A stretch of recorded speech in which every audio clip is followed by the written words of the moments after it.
Ndërkohë shkodran për të marrë edhe më shumë detaje për krejt këto lëkundje të tokës që unë dje në shumë qytetet Kosovës, se duket se shqetësuan sigurisht edhe shumë qytetar, do të lidhemi drejt për drejt me drejtorin në fakt të Institutit Sismologjik, Shemsi Mustafën. Mirëmbrëma zoti Mustafa, faleminderit shumë që jeni bashkë me ne.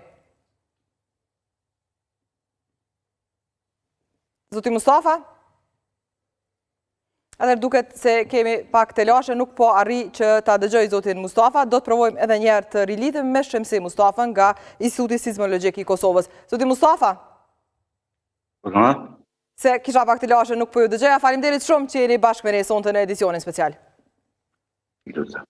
Atër, bët një reagim, sigurisht në minutat e parë pasi ndodhen lëkundjet e tokës sonte në Kosovë, dhe ndër të tjera potencuat që ishte një tërmet që kishte rrezik, kishte potencial për qytetarët e Kosovës për shkaktuar edhe dëme materiale. Për çfarë forcët të këtij tërmeti realisht bëhet fjalë? Po, faktikisht tërmeti ishte me një mallësi 4.8 shkatëriterit. Tërësia hipoqendrore ishte 5 km, epicentri ishte 22, afër 23 km në lindje të Prizrenit, afër Shtrpcës. Ky ishte një tërmet me një mallësi që faktikisht krijoi një panik dhe shqetësim të gjithë qytetarët e Kosovës, sepse kishte një mallësi mesatare. Ne i quajmë tërmete mesatare, po të qytetari është një dridhje e mendon që është një tërmet shumë i rrezikshëm.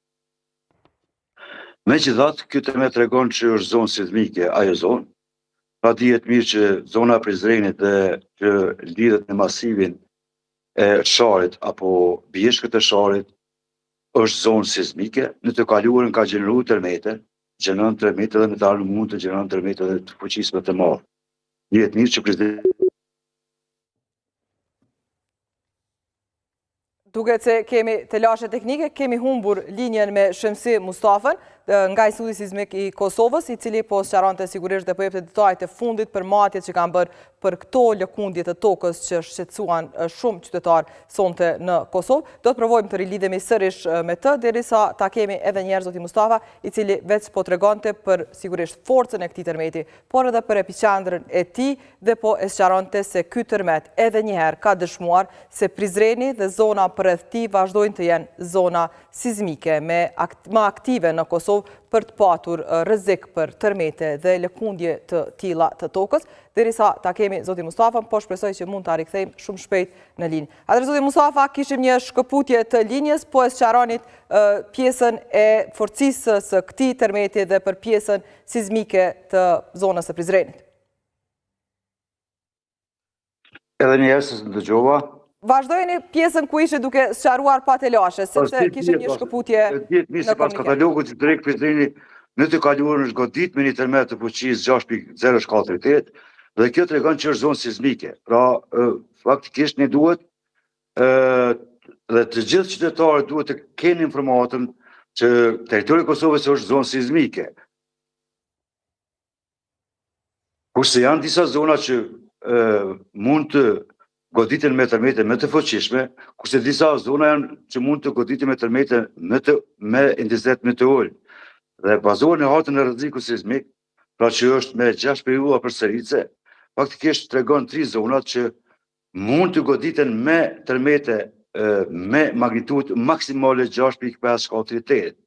Dhe ne faktikisht çdo herë duhet me ju referu hartave të rrezikut sismik, sepse janë një studim që janë llogaritur shumë parametra, siç janë pra katalogu historik që është parametri kryesor, pastaj është tektonika, neotektonika, sismotektonika, topografia, formacioni gjeologjik dhe gjithë këta parametra e të llogaritur përpilohen hartët e rrezikut sismik që e japin me periudha përsëritse për një tërmet të mundshëm dhe me probabilitet.